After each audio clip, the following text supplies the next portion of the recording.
Subscribe now and press the bell icon. Never miss an update. Hello students, आज की class है time and work lecture number 3। तो आज की class में जो क्वेश्चंस हम लोग करने वाले हैं वो इन दो कॉन्सेप्ट पे होंगे, आफ्टर एंड बिफोर के कॉन्सेप्ट पे। जैसा कि आप लोगों को पता है, मैंने लेक्चर नंबर 2 में आफ्टर एंड बिफोर की कंडीशन किस तरीके से क्वेश्चंस में अप्लाई करते हैं ये मैंने प्रॉपर डिफाइन किया, और वहाँ पे फाइनली ये रिजल्ट निकल के आया था हमारे सामने कि जब भी आफ्टर यूज होगा हम माइनस करेंगे और बिफोर यूज होगा तो प्लस करेंगे। ठीक है, तो कुछ और क्वेश्चंस लेकर देखते हैं। पहला क्वेश्चन देखते हैं। अब इस क्वेश्चन में मैंने 5 कंडीशन ले रखी है, ध्यान से समझिएगा, एक एक करके सारी कंडीशन समझेंगे। क्या बोला गया यहाँ पे, there are 3 men ABC complete the work in 10 days, 12 days and 15 days। ठीक है, तो ए का टाइम दिया हुआ है 10, बी का टाइम दिया हुआ है 12 एंड सी का 15। तो टाइम का एलसीएम आपको लेना है, पता है आपको। तो 10, 12 एंड 15 का एलसीएम कितना हो जाएगा, 60। अब 60 हो जाएगा टोटल वर्क। ए करता है 10 दिन में, तो ए की इफिशियंसी कितनी हो गई, 6। बी करता है 12 डेज में, तो बी की इफिशियंसी कितनी हो गई, 5। एंड सी करता है 15 डेज में, तो सी की इफिशियंसी कितनी हो गई, 4। तो ये जो डेटा निकल के आ रहा है, इसी डेटा को हर एक कंडीशन में अप्लाई करना है। तो इस डेटा को याद रखिएगा कि टोटल वर्क था 60, ए की इफिशियंसी थी 6, बी की इफिशियंसी थी 5 और सी की इफिशियंसी थी 4। ठीक है ना, तो इसी डेटा को हर एक कंडीशन में अप्लाई करेंगे हम लोग। तो पहली कंडीशन देखते हैं। पहली कंडीशन में क्या बोला गया है, if A B C start work together. ठीक है ना। अच्छा, बिफोर एंड आफ्टर की कंडीशन जब भी हम अप्लाई करेंगे क्वेश्चन में, तो ये स्टेटमेंट हमेशा शुरू में होगी, है ना भाई, कि जितने भी लोग हैं क्वेश्चन में ना, चाहे 2 लोग हो 3 लोग हो, तो ये साथ में ही काम शुरू करेंगे भाई। If A B C start work together, ये साथ में ही काम शुरू करेंगे, तभी ये कंडीशन अप्लाई होगी। If A B C start work together after 2 days A left the work and next after 2 days C also left the work. ठीक है, तो क्या बताया गया अभी कि आफ्टर के लिए हम क्या करते हैं, माइनस करते हैं। ठीक है ना।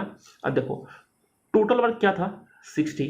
अच्छा, आफ्टर 2 days कौन जा रहा है, आफ्टर 2 days ए जा रहा है, और ए की इफिशियंसी कितनी थी, ए की इफिशियंसी थी यहाँ पे 6। ठीक है, तो ए 2 days में कितना वर्क करेगा, तो ए 2 days में वर्क करेगा 6 × 2 यानी कि 12। तो ये हमने माइनस कर दिया क्योंकि इसके लिए क्या था, आफ्टर था। ठीक है, आगे क्या बोला गया, next after 2 days C also left the work. Next after 2 days मतलब ए के 2 दिन बाद, तो सी जा रहा है कुल मिला के 4 दिन बाद। ठीक है। अच्छा, सी की इफिशियंसी कितनी थी, याद हो, तो सी की इफिशियंसी थी 4। तो हम बोल सकते हैं कि 4 दिन बाद जा रहा है सी, और इफिशियंसी भी 4 है, तो 4 × 4 यानी कितना हो गया, 16। ठीक है ना, तो सी का वर्क हो गया 16। ये भी हम माइनस कर देंगे यहाँ पे, क्योंकि सी के लिए भी क्या यूज हुआ है, आफ्टर यूज हुआ है। तो 60 - 12 - 16 कितना आ गया, 32। ठीक है। अच्छा, लास्ट क्लास में एक चीज़ मैंने और बता रखी थी आप लोग को कि जिसको माइनस करते हैं उसकी इफिशियंसी नहीं लेते हैं, और जिसको प्लस करते हैं उसकी इफिशियंसी इंक्लूड करते हैं। ठीक है ना। तो यहाँ पे देखो हमने किसको किसको माइनस कर दिया, तो यहाँ पे ए को माइनस कर दिया हमने, है ना, और फिर किसको माइनस कर दिया, फिर सी को माइनस कर दिया। तो ए को भी माइनस कर दिया, सी को माइनस कर दिया, तो बच्चा कौन, सिर्फ बी। ठीक है, तो जो वर्क बच गया यहाँ पे 32, ये कौन करेगा, बी करेगा, और बी डेली कितना वर्क करता है, तो बी की इफिशियंसी 5 है, तो हमारा आंसर क्या आ जाएगा, 32/5, यानी कि आंसर क्या होगा, 62/5। ठीक है, उम्मीद करते हैं समझ में आया होगा। नेक्स्ट कंडीशन देखते हैं।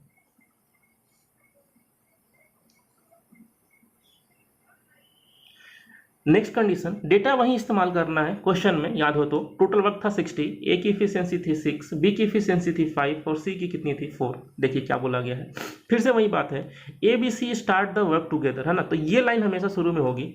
फिर बोला गया है A and B left the work 2 days before the completion of work, है ना, तो ए और बी दोनों साथ में ही छोड़ के जा रहे हैं। 2 days बिफोर मतलब क्या करते हैं हम लोग, तो बिफोर मतलब हम लोग करते हैं प्लस। ठीक है, तो टोटल वर्क कितना है, 60।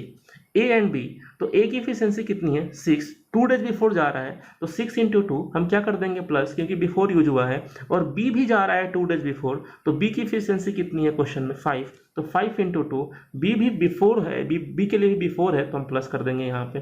ठीक है, तो 60 + 12 +10 कितना हो गया 82। और अभी मैंने क्या बताया कि जिसका वर्क हम प्लस करेंगे उसकी इफिशियंसी काउंट करेंगे, जिसका वर्क हम माइनस करेंगे उसकी इफिशियंसी काउंट नहीं करेंगे, ठीक है ना।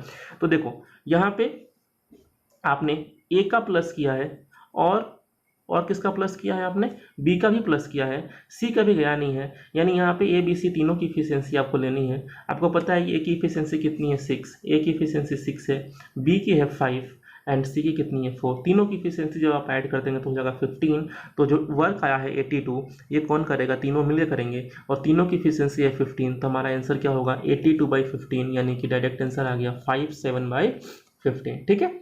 चलिए नेक्स्ट क्वेश्चन देखते हैं, सॉरी नेक्स्ट कंडीशन है, क्वेश्चन तो एक ही है हमारा। नेक्स्ट कंडीशन फिर से वहीं से शुरुआत हो रही है, A B C start the work together, है ना, तो ये लाइन हमेशा रहने वाली है।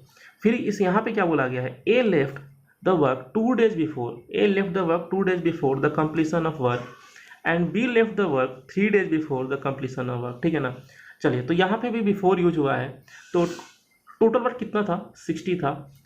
A left the work 2 days before, ठीक है ना, तो ए की इफिशियंसी कितनी थी 6, 2 days बिफोर, तो 6 × 2 यानी कि 12 प्लस किया क्योंकि यहाँ पे बिफोर यूज हुआ है। फिर अगर देखें आगे तो यहाँ पे बोला गया है B left the work 3 days before, तो बी की इफिशियंसी कितनी थी 5 थी, तो 5 × 3 कर दिया, ठीक है ना। और यहाँ बी के लिए भी बिफोर यूज हुआ है तो प्लस कर दिया हमने, तो 60 + 12 + 15 यानी कि 87। अब फिर से वही बात है कि हमने यहाँ पे प्लस ही कर रहे हैं सबको, माइनस किसी को नहीं किया है, हमने सबको प्लस किया है, यानी कि सबको इंक्लूड करना है। तो ए बी सी तीनों को अगर इंक्लूड कर दें तो इफिशियंसी क्या हो जाएगी 15 हो जाएगी। इफिशियंसी यहाँ पे आपको पता है क्वेश्चन में दे रखी है 15, तो हमारा आंसर क्या होगा 87/15, यानी कि इसको सॉल्व करेंगे तो हमारा आंसर क्या आएगा 54/5, ठीक है। चलिए नेक्स्ट कंडीशन देखते हैं।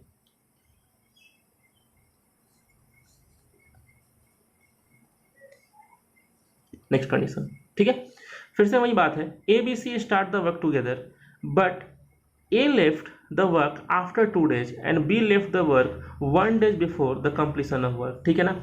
चलिए फिर से वही देखते हैं, टोटल वर्क कितना हमारे पास 60 पता है हमें, हमारे पास टोटल वर्क कितना है 60 है, ठीक है, ले लिया 60। अब ए के लिए क्या बोला गया, A left the work after 2 days, A left the work after 2 days, है ना। तो ए की इफिशियंसी कितनी है, ए की इफिशियंसी यहाँ पे 6 है, 6 × 2 यानी कि 12, 6 × 2 यानी 12। क्या करेंगे हम यहाँ पे माइनस करेंगे, क्यों, क्योंकि यहाँ पे आफ्टर यूज हुआ है। आगे क्या बोला गया है, B left the work 1 day before, 1 day before, है ना, तो बी की इफिशियंसी कितनी है 5, तो 5 × 1 क्या करेंगे प्लस करेंगे, क्यों, क्योंकि यहाँ पे बिफोर यूज हुआ है, ठीक है, तो बिफोर यूज हुआ है तो प्लस कर दिया हमने यहाँ पे। तो 60 - 12 और +5 करोगे तो क्या आ जाएगा यहाँ पे 53 हो जाएगा, ठीक है ना। अब ये 53 वर्क कौन करेगा, देखो तो आपने जिसको माइनस किया उसकी इफिशियंसी नहीं लेनी है, तो किसको माइनस किया आपने यहाँ पे, तो हमने ए को माइनस किया है, ठीक है, तो ए को माइनस कर दिया तो ए की इफिशियंसी नहीं लेनी है, तो फिर किसकी इफिशियंसी लेनी है, सिर्फ बी एंड सी की। और आपको पता है बी की इफिशियंसी 5 है और सी की 4 है, तो बी एंड सी की इफिशियंसी क्या हो जाएगी 9, तो हमारा आंसर क्या हो जाएगा 53/9, यानी कि 58/9, ठीक है। चलिए लास्ट कंडीशन देखते हैं। लास्ट कंडीशन में क्या बोला गया है, फिर से वही बात है, A B C start the work but after 3 days B left the work and C left the work 4 days before the completion of work, ठीक है ना। चलिए तो टोटल वर्क हमको पता है कितना है, टोटल वर्क हमारा 60 है।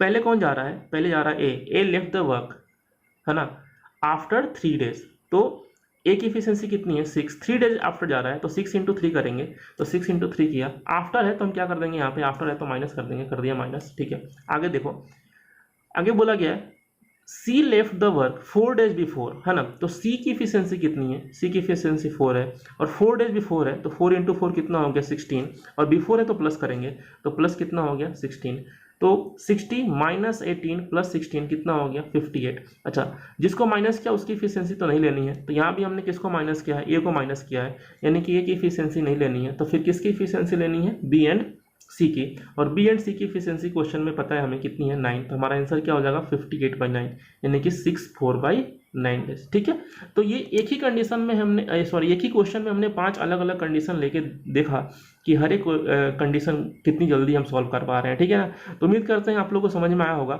और जिन लोगों को समझ में नहीं आया है वो लेक्चर नंबर 2 एक बार फिर से देखो, उसमें किस तरीके से मैंने बेसिक कॉन्सेप्ट को डिफाइन किया था और बिफोर एंड आफ्टर की कंडीशन को किस तरीके से वहाँ पे क्वेश्चन में अप्लाई करने को बोला था। यहाँ पे मैंने बस सिर्फ क्वेश्चन लिए हैं और डायरेक्ट उस कंडीशन को मैंने अप्लाई किया है और आप देख पा रहे हैं कितनी जल्दी आंसर आ रहा है। ठीक है, चलिए आगे बढ़ते हैं और आज की क्लास में एक छोटा सा कॉन्सेप्ट और देख लेते हैं। और इस तरह के कॉन्सेप्ट बार बार क्वेश्चंस में यूज होते रहते हैं। तो क्या बोला गया है, देखो अभी तक जितने भी क्वेश्चंस हमने किए हैं उसमें क्या था कि आपको हमेशा टाइम दिया था टोटल वर्क का। ठीक है, लेकिन यहाँ पे क्या है, बोला गया है A can do 3/4 of a work in 12 days, है ना। तो टोटल वर्क का यहाँ पे टाइम ना देके इस तरीके से दे सकता है टाइम। ठीक है, तो कैसे क्वेश्चन को करेंगे अगर इस तरह के स्टेटमेंट यूज में आ रहे होंगे। तो देखो बोला गया है A can do 3/4 of that work in 12 days. इसका मतलब क्या होता है, देखो 3/4 का मतलब होता है 3 आउट ऑफ 4। ठीक है, यानी A can do 3/4 of a work यानी कि 3 आउट ऑफ 4। कहने का मतलब ये है कि करना था 4 काम लेकिन ए कर कितना रहा है, ए 3 काम कर रहा है। ठीक है, 3 आउट ऑफ 4 यानी करना था 4 काम लेकिन कर रहा है ए कितना, 3 काम। कितने दिन में कर रहा है, तो 12 डेज में कर रहा है। तो 3 काम कर रहा है 12 डेज में, तो एक काम करेगा 4 दिन में। ठीक है, तो टोटल वर्क यानी कि 4 वर्क करेगा कितने दिन में, 4 × 4 यानी कि 16 डेज में। ठीक है, चलिए फिर से देख लेते हैं। यहाँ पे क्या बोला गया है, 3/4 ऑफ ए वर्क कर रहा है ए 12 डेज में। 3/4 का मतलब ये होता है कि 3 आउट ऑफ 4 यानी कि 4 काम करना था जिसमें से 3 ही काम कर रहा है 12 दिन में। तो 3 काम करने में अगर 12 दिन लग जाते हैं तो एक काम करने में 4 दिन लगेंगे। तो पूरा काम यानी कि 4 काम करने में टाइम कितना लगेगा, तो 4 काम करने में टाइम लग जाएगा कितना, 16 डेज। ठीक है, अच्छा तो ये जो 16 डेज आ रहा है ना, ये जो टाइम है ये टोटल वर्क के लिए, ये जो टाइम है ये टोटल वर्क के लिए है। ठीक है, इस तरीके से अगर टोटल वर्क का टाइम निकालना हो कि ए को टोटल वर्क कंप्लीट करने में कितना टाइम लगा तो हम इस तरीके से निकाल सकते हैं। अच्छा, अब इसी चीज को, अब देखो ये तो कॉन्सेप्ट वाली बात हो गई। आप डायरेक्ट अगर करना चाहो तो आप क्या कर सकते हो, तो बोला गया A can do 3/4 of work in 12 days. तो 12 पे मल्टीप्लाई कर दो 3/4 का उल्टा यानी 4/3 से, तो डायरेक्ट आंसर जगह 16।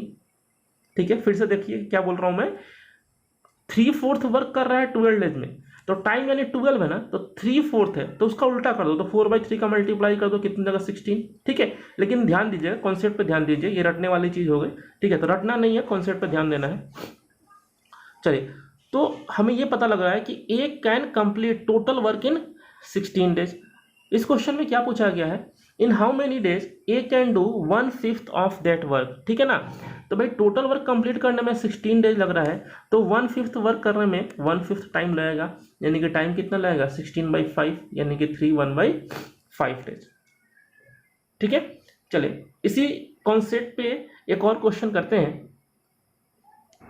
देखिएगा नेक्स्ट क्वेश्चन क्या बोला गया है। अब यहाँ पे कभी कभी ना परसेंटेज का भी इस्तेमाल किया जाता है और कभी कभी फ्रैक्शन का भी।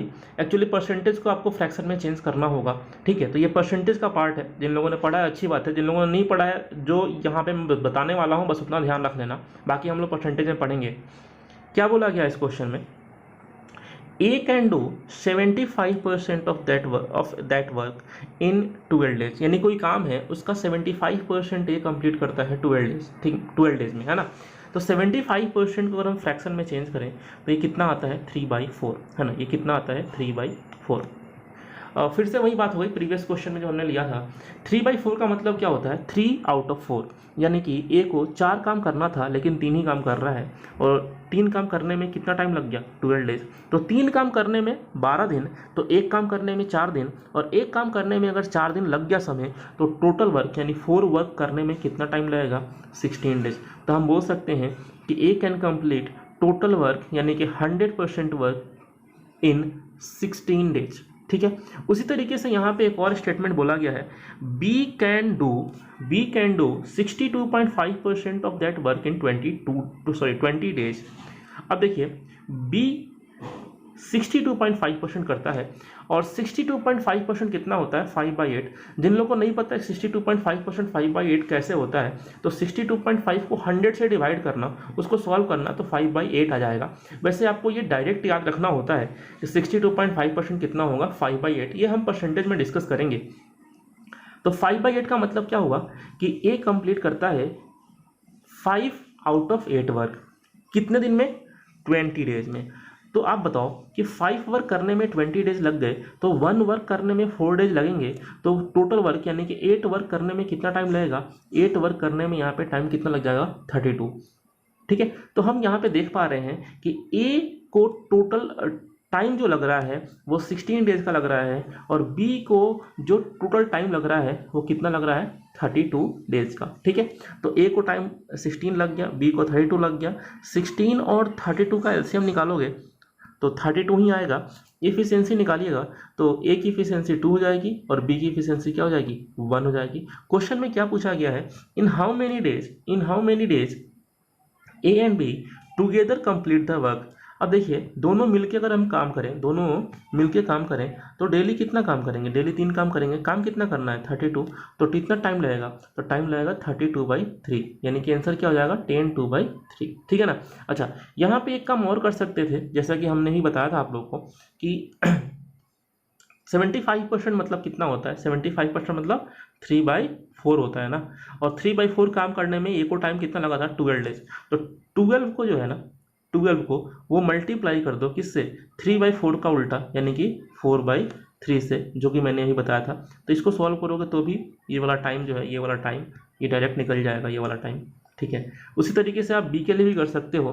बी के लिए क्या बोला गया है 62.5% यानी कि 5/8 कितने दिन में 20 डेज में। तो 20 को मल्टीप्लाई कर दो भाई, 20 को यहाँ पे आप मल्टीप्लाई कर दीजिए 5/8 का उल्टा 8/5 से, 8/5 से इसको सॉल्व करेंगे तो ये बी वाला टाइम डायरेक्ट निकल जाएगा। तो ये ऐसा भी आप कर सकते हैं, इसमें कोई दिक्कत नहीं है, बस इसको रटना मत, कॉन्सेप्ट वाइज समझ लेना कि ऐसा भी हम कर सकते हैं। चलिए, तो उम्मीद करते हैं ये वाला कॉन्सेप्ट समझ में आया होगा। और ऐसे स्टेटमेंट क्वेश्चन में बार बार इस्तेमाल में आते हैं, और खास करके जब डीआईए क्वेश्चंस होते हैं तो डीआईए क्वेश्चन में भी ऐसे स्टेटमेंट बार बार यूज में आते हैं। ठीक है ना। तो आपको फ्रैक्शन में टाइम दे सकता है ना, जैसे यहाँ बोला गया था ना कि A can do 3/4 of that work, है ना। तो ऐसे फ्रैक्शन में दे सकता है या फिर परसेंटेज में भी दे सकता है। ठीक है, तो जिन लोगों को समझ में नहीं आया एक बार फिर से देखिएगा वीडियो को, और उम्मीद करते हैं समझ में आएगा आप लोग को। मिलते हैं नेक्स्ट क्लास में, आज के लिए इतना ही। Okay, thank you.